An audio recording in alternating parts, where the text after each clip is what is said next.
Hey, what is up, you guys? It is Tyler. Welcome back to the Tyler Williams channel, and welcome to another video, guys. The Royal Rumble is tomorrow. I'm super excited. It's like the one time of the year where I actually genuinely get excited for a WWE pay-per-view. Usually it's around WrestleMania time, but I feel like as the months and years going on, I'm soured more and more on WWE. But the one pay-per-view that always keeps me excited is the Royal Rumble. I always loved this since I was a child, and now as an adult, it just gets better and better for me. Now, I think sometimes the Rumble winners are sucky. I mean, 2015, 2014 are some good examples. But in the last, I would say 2 years, we've gotten some pretty good Rumbles and good Rumble winners, considerably. I was at last year's Royal Rumble, which is why I did not live stream last year or really give a thorough review of it. But this year, I will be home for it. It's going to be live from Houston, Texas, so I'll be in the comfort of my own home watching it tomorrow. And as you guys know, we're doing our own Royal Rumble pool. There are two pools at the very end of this video. Everyone in those two pools will know what the numbers are, and that will be the numbers for both Royal Rumble matches, both the men's and women's. But before we get into that, let's get into my predictions for the show. So I don't know what matches are on the pre-show. I know the pre-show starts at 5 p.m. and it's going to be a 2-hour pre-show, which I'm not at all excited about. But we're going to run through this card like there is no pre-show matches and just go through them any kind of way. So the first match we have here, listed on CBS Sports at least, is for the Intercontinental Championship, because I don't follow WWE enough to know what the actual match card is in order. We have the Intercontinental Championship on the line between Shinsuke Nakamura and Braun Strowman. This is such an odd... when I hear that match out loud, Shinsuke Nakamura versus Braun Strowman, that's such a weird pairing of opponents. It sounds like if you played WWE 2K19, not 20 because that game sucks, but 19, and you went for one-on-one and you press random twice. That's what it feels like listening to this match. Shinsuke Nakamura, as far as I know, is still the IC champion. I don't know. I don't know who would win this match. I want to say Braun Strowman, but Braun has had like so many opportunities at championships, and especially the Universal Championship, and hasn't won any, except for the Raw Tag Team Championships, which he won with a 10-year-old kid. But we like to pretend that never happened. I don't know. I'm kind of over Braun Strowman at this point. I feel like after the 4th time he lost to Brock Lesnar, I was over him. So if he beats Shinsuke Nakamura, okay. But I'll go with Shinsuke Nakamura to retain the title. I think Sami Zayn is still on his side, so Sami Zayn will come in for the cavalry and help him out or something. We also have Sheamus versus Shorty G. I really hope we get Sheamus's old theme song, but I heard that he won't be getting it back. I think he requested he used his old theme song, and WWE said no, so we're probably going to get the same old Sheamus theme song we've been hearing for like the last 5 years, which is a fine theme song. I just, for nostalgia purposes, I missed the old theme song. But Shorty G, Chad Gable. His name is Chad Gable. I'm not calling him Shorty G. I literally just read off the screen. I'm not calling him that. Chad Gable, it's a travesty what they've done to this man after the King of the Ring tournament. He was on the roll and went to the finals, lost to Baron Corbin. Ever since then, he's been floating around. I don't expect this to be indifferent. I think Sheamus will probably end up squashing Chad Gable, and that will be that. We didn't get to the next match for the United States Championship. Andrade defends against Humberto Carrillo. When I hear that match on paper, it sounds like it's going to be a great match. But then I remember it's on WWE television, so the match probably won't be that special. Andrade as U.S. champion really excites me. And, I see bright futures for that guy. Humberto Carrillo, I think, wasn't he just drafted? Like, he was in the WWE draft this year. I could very well see him win the U.S. title on this show. I don't think it's going to happen, but I could very well see him winning the U.S. title on this show. I don't know how they book Humberto, so I can't really tell you how I'm leaning towards them, using him in the future. But if their NXT call-ups in the last 2 years are any indication, he's probably not going to go too far. So I'm going to go with Andrade to retain the U.S. title in this match. We didn't get into the next match, Roman Reigns versus Baron Corbin in a Falls Count Anywhere match. I don't really care. This is the feud that I see all the time on YouTube, because I don't watch SmackDown Live or Raw on TV. I watch clips on YouTube. So whenever I'm on YouTube and I'm going through my subscription box, I see everything usually seems to revolve around this Roman Reigns King Corbin feud as far as SmackDown Live goes. And they've been feuding for a while now. It's been a few months. I would like this match to get out of my YouTube subscription box, so I hope this is the blow off to their feud. I'm gonna go with King Corbin to win for a specific reason, and if you guys have watched some of my live streams, you'll know why towards the end, but I'm going to King Corbin to win this match. We didn't get into the next match for the SmackDown Women's Championship. Bayley defending her title against Lacey Evans. I don't really care for this match. You know, I feel like I was one of the people who wanted Bayley to turn heel for a while, and then she turned heel, and I'm just like, you know what I mean? Like, I feel like Bayley as a heel doesn't really do much for me. Now, like I said, I guess I would have to watch SmackDown enough times to really form a general opinion on how I feel about Bayley. But from what I see, from the YouTube clips I see about SmackDown and from the promos I see her cut, it's like she seems like any other heel woman on the roster that just so happens to be the champion. You know what I mean? Like, if Bayley as a babyface had character, she was different. It was like a paint drop on a black and white image. That was Bayley as a babyface. But as a heel, it's like, yeah, Bayley's there. Even in the Survivor Series match, it's like, oh, Bayley's in the triple threat match with Becky Lynch, Shayna Baszler. She seemed like she was just there. In this match here, Lacey Evans, I believe, is a babyface now, which she was originally a babyface when she first started in NXT, so I'm not opposed to seeing that. However, from what I see, it looks like she still has the same exact gimmick, which doesn't really work for me as seeing Lacey as a babyface. Like, when I saw Lacey Evans in NXT in the Mae Young Classic, when she was the, salute the sun, and, she had the... She can be a babyface, but from what I've seen, it doesn't commute well. But I'm going to go with Bayley to retain the SmackDown Women's Championship in this match. We then get into the next match for the Raw Women's Championship.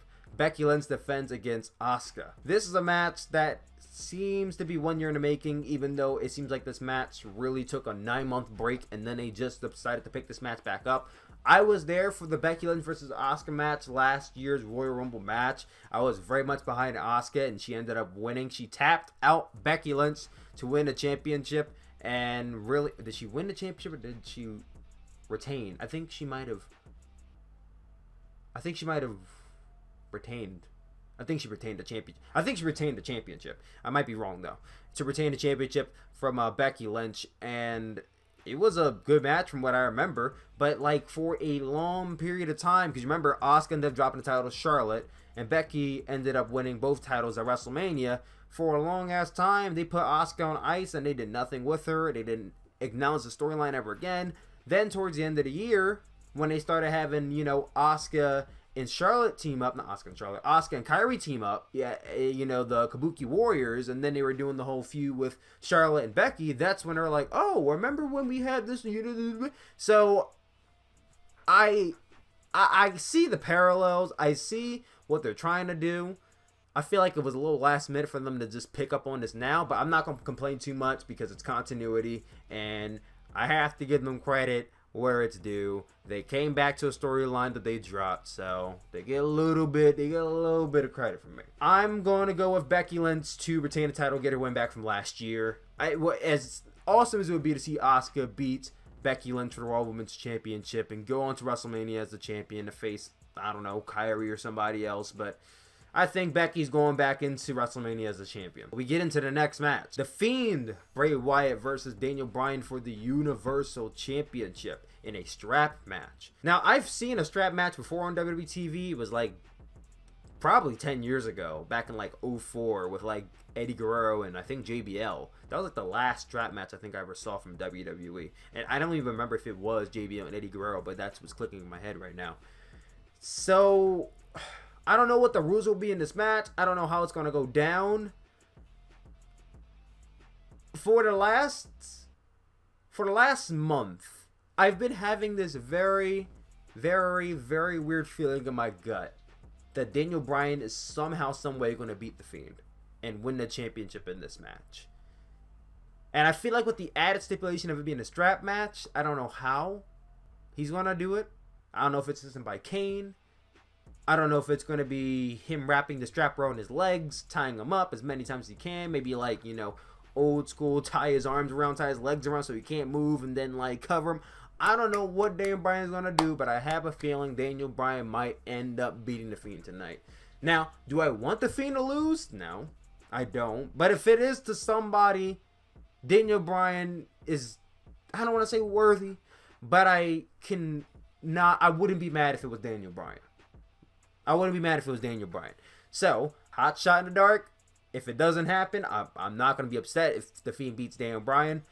But I think somehow, some way, Daniel Bryan will beat The Fiend and win the Universal Championship. Then we get into the 2 Royal Rumble matches. The Women's Royal Rumble match, which is confirmed to have the likes of Charlotte Flair, Alexa Bliss, Nikki Cross, Natalya, Sarah Logan, Mandy Rose, Carmella, and Dana Brooke. Wow, that is a lot of women that did not confirm for this match. What is that, like 10 women? That's a lot of women they left out of this match. Anyway, so we're going to have a lot of surprise entries for this Rumble match, I'm going to guess.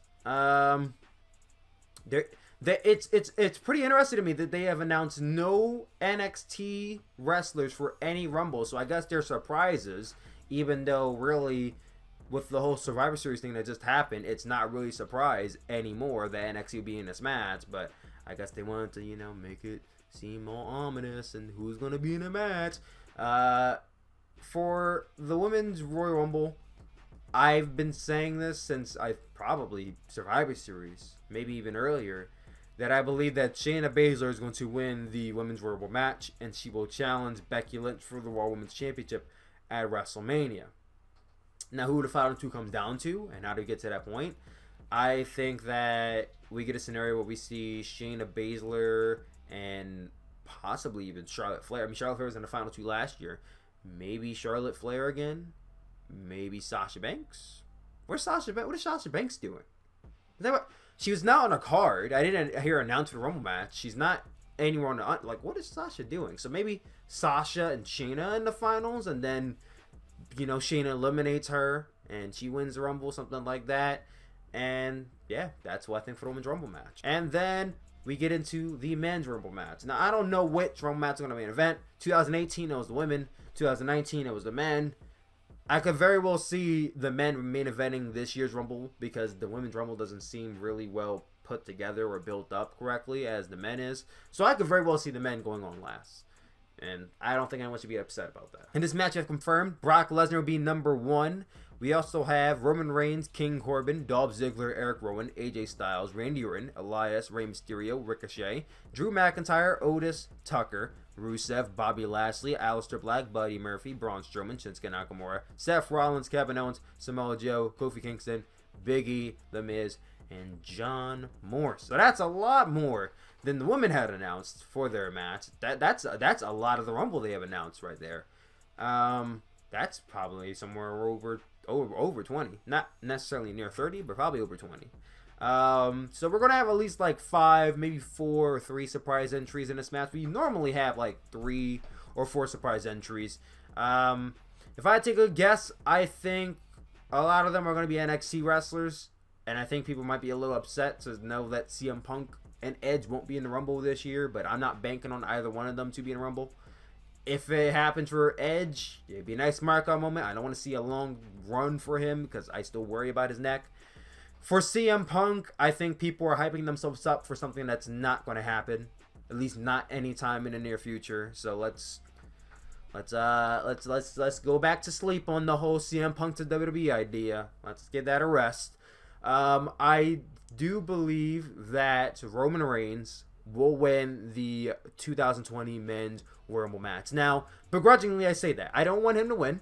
I don't know exactly who I want to win. I think this year, I probably had less than an idea of who I wanted to win or who I think will win than I have ever had in my entire time watching WWE.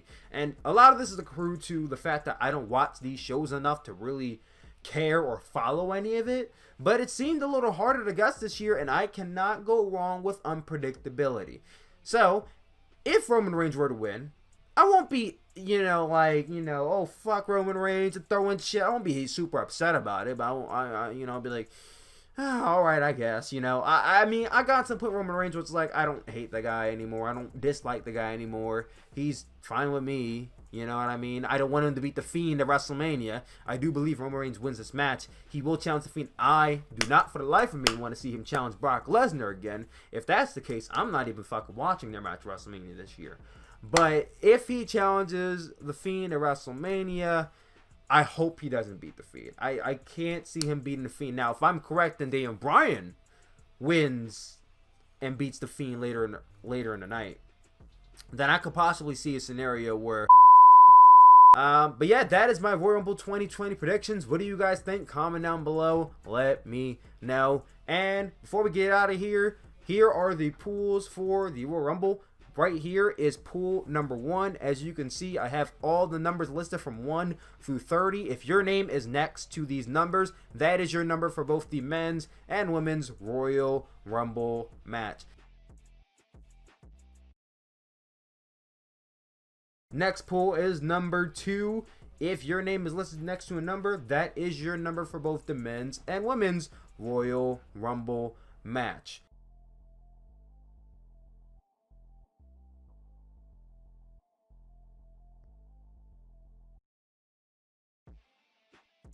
Tomorrow at 5 p.m. Eastern Time, I will be streaming live on the Tyler Quinn Williams channel. Tune in to that if you are a part of the pool. We will be doing some fun little things. And of course, we'll be watching Rumble together. There's 2 pools, which means that 2 people will win for each Rumble. So we'll have 4 winners overall. 4 men will be 4 men, women, possibly. We could have some female winners. They'll be placed in a 4-person drawing. I will draw twice, and whoever gets picked for those drawings will win the prize, which is a choice between a pro wrestling t-shirt from any pro wrestling shop or 3 months paid subscription to any wrestling subscription service. So 2 winners we will have tomorrow. Will it be you? Tune in tomorrow to find out. I love you guys as always, and I will see you all tomorrow for the Royal Rumble. Peace out, guys. Ain't no one like me.